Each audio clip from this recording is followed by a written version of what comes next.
আজকে রান্না করব ঝাল ঝাল মুরগির মাংস। চিকেন রান্নাটা ঠিক এইভাবে করলে আমাদের বাসার সকলেই অনেক বেশি প্রশংসা করে, সবাই অনেক বেশি পছন্দ করে খেয়ে নেয় এবং রুটি পরোটার সাথে বিশেষ করে এতটাই টেস্টি একটা রেসিপি।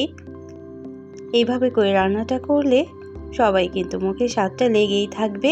আসসালামু আলাইকুম, আমন্ত্রণ রইল আজকে এপিসোডটি দেখার জন্য। আশা করছি কাছে দূরে সবাই অনেক বেশি ভালো আছেন। আর রেসিপি ভালো লাগলে লাইক, কমেন্ট এবং শেয়ার করে চ্যানেলটাকে সাবস্ক্রাইব করে পাশে থাকতে পারেন। সোনালী মুরগির মাংস আমি নিয়ে নিলাম 1 কেজির মতো। ছোট পিস করে কেটে নিয়েছি ব্রেস্ট পিস এবং কিছু হাড়সহ মাংস নিয়ে নিয়েছি। ভালোভাবে কেটে ধুয়ে পরিষ্কার করে নেওয়ার পর পানিটা ঝরিয়ে নিয়েছিলাম। এখন আধা চা চামচ লবণ এবং শুকনো মরিচের গুঁড়ো দিয়ে মেখে নেব এই মাংসটাকে, কারণ আমরা আগে ভেজে নেব তেলের মধ্যে, এই জন্য। আর এইভাবে করেই যদি আগে ভেজে নেওয়া হয়, যারা চিকেন খেতে পছন্দ করে না, চিকেনে একটা স্মেল আসে, এই জন্য তাদের কাছে কিন্তু অনেক বেশি মজাদার হয়ে যাবে এই চিকেন রান্নাটা এইভাবে করলে। তো প্রয়োজনে যে পানিটা ছিল নিচের দিকে, সেই পানিটা ছাড়া উপর থেকেই আমি চিকেনটা তেলের মধ্যে দিয়ে ভেজে নেব। তেলটা খুব ভালোভাবে প্রথমে গরম করে নিয়েছি এবং প্যানটাকে একটু তেলে করে নিয়েছি। একটু বেশি তেলেই ভাজতে হবে, তবে ডুবো তেলে ভাজার কিন্তু কোনো প্রয়োজন নেই। এখন এই চিকেন পিসগুলোকে আমরা প্রথমে দিয়ে দেবো একটা একটা করে। তারপর একদিক হওয়ার জন্য একটু সময় দিতে হবে, মিডিয়াম আঁচেই রাখতে হবে। খুব বেশি জালটা বাড়িয়ে দেওয়া যাবে না, আবার খুব বেশি কম আঁচেও কিন্তু এটা ভাজা যাবে না। প্রয়োজনে কখনো জালটা বাড়িয়ে এবং কখনো কমিয়ে এভাবে করে হালকা রং করে ভেজে নিতে হবে। এবং চিকেনগুলো কিন্তু খুব শক্ত হয়ে যায় এভাবে করে ভেজে নিলে। অনেক সময় রান্না করার সময় দেখা যায় যে চিকেনটা খুলে যায়। তো প্রথমে যদি এভাবে করে একটু ভেজে নেওয়া হয়, তাহলে রান্নার সময় কিন্তু চিকেনটা আর খুলে যায় না। আর অবশ্যই কিন্তু এখানে আধা চা চামচ পরিমাণ গোলমরিচের গুঁড়ো দিয়ে দিলাম। এই গোলমরিচের গুঁড়োটা দেওয়ার জন্যই কিন্তু চিকেনের আলাদা একটা ফ্লেভার তৈরি হয়ে যাবে। এখন চিকেন পিসগুলোকে আমি উঠিয়ে নেব। 7 থেকে 8 মিনিট উলট পালট করে ভেজে নিয়েছিলাম এবং এই তেলের মধ্যেই আমরা রান্নাটা শুরু করতে পারি। তো একবার এইভাবে করে চিকেনটা রান্না করে দেখবেন, সবাই অনেক বেশি প্রশংসা করে যাবে। আর পেঁয়াজের পরিমাণটাও এখানে বেশি দিয়েছি। এখানে আধা কাপ পরিমাণ পেঁয়াজ কুচি দিয়ে পেঁয়াজটা একটু লাল করে ভেজে নেব, একেবারে পুড়িয়ে ফেলা যাবে না।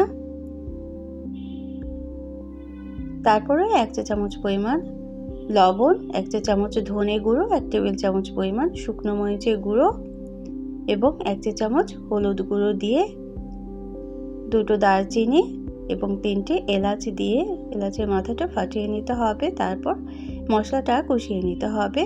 তেলের মধ্যে কিছুটা সময় নেড়ে নিয়ে পানি দিয়ে দিতে হবে এবং আদা রসুনের পেস্টও দিয়ে দিতে হবে। এখানে 1 টেবিল চামচ পরিমাণ আদা রসুনের পেস্ট দিয়ে মশলাটা খুবই ভালোভাবে কষিয়ে নিতে হবে। মশলাটা কষানো হয়ে গেলে আমরা চিকেন পিসগুলো দিয়ে দেব এবং তার আগে 2টো টমেটো ছোট পিস করে কেটে নিয়েছি। লাল ধরনের যে টমেটোটা থাকে সেটাই কিন্তু দিয়ে দিতে হবে।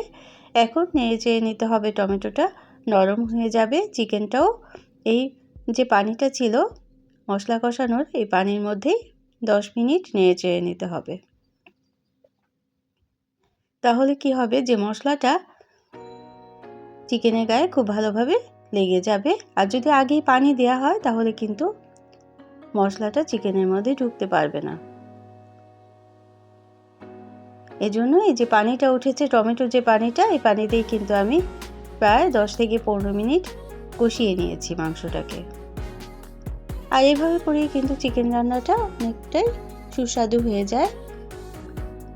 চিকেন রান্নাটা যত ভালোভাবে কষানো যাবে মশলার মধ্যে, ততই কিন্তু ভালো হয়ে যাবে রান্নাটা। এখন আমি গাজর পিস করে কেটে নিয়েছি, একটা ছোট সাইজের গাজর ছোট ডুমো করে কেটে নিয়েছি এবং 2 টেবিল চামচ পরিমাণ টক দই দিয়ে দিলাম। টক দইটা খুব ভালোভাবে ফেটিয়ে তারপরে দিয়ে দিতে হবে এবং তারপর চিকেনের সাথে খুব ভালোভাবে মিশিয়ে নিতে হবে। মেশানোর পরও আমি আরও 5 থেকে 6 মিনিট সময় নিয়ে নেড়েচেড়ে কষিয়ে নিয়েছিলাম। তারপর আমাদের ঝোলের পানিটাও দিয়ে দিতে হবে। ঝোলের পানি কিন্তু প্রথমেই দেওয়া যাবে না, তাহলে কি হবে, এই চিকেনটা মশলাগুলো চিকেনের মধ্যে ভালোভাবে ঢুকতে পারবে না। এই বিষয়টি কিন্তু অবশ্যই খেয়াল করতে হবে। মশলাটার মধ্যে চিকেনটা যত ভালোভাবে কষানো যাবে ততই কিন্তু এই চিকেন রান্নাটা অনেকটাই সুস্বাদু হয়ে যাবে।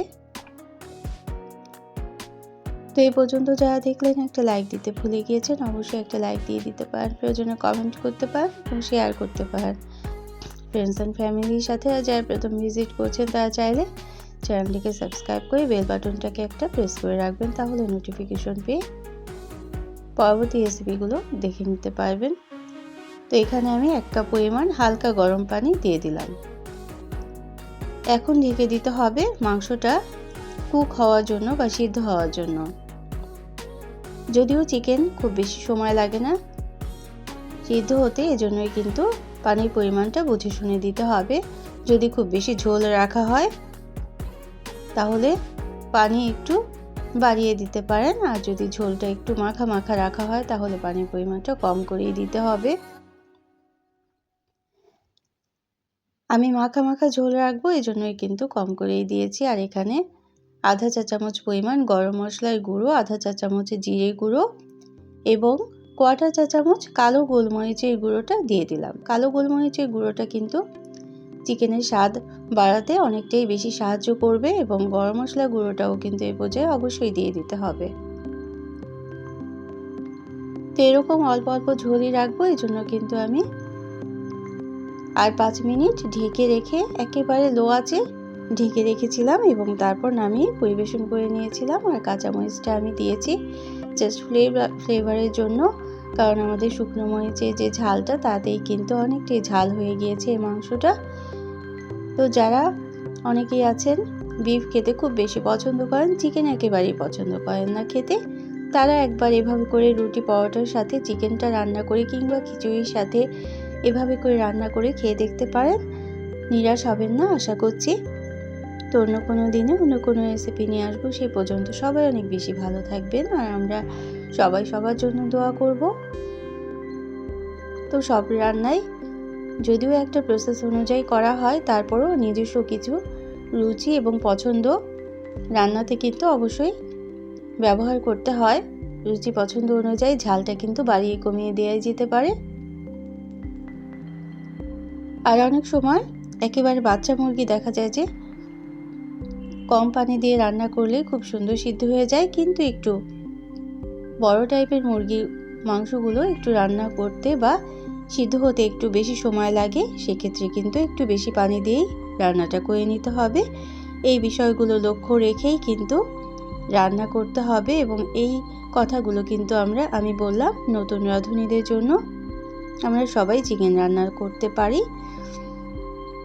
সবাই অনেক বেশি ভালো থাকবেন। Thanks for watching. Allah Hafiz.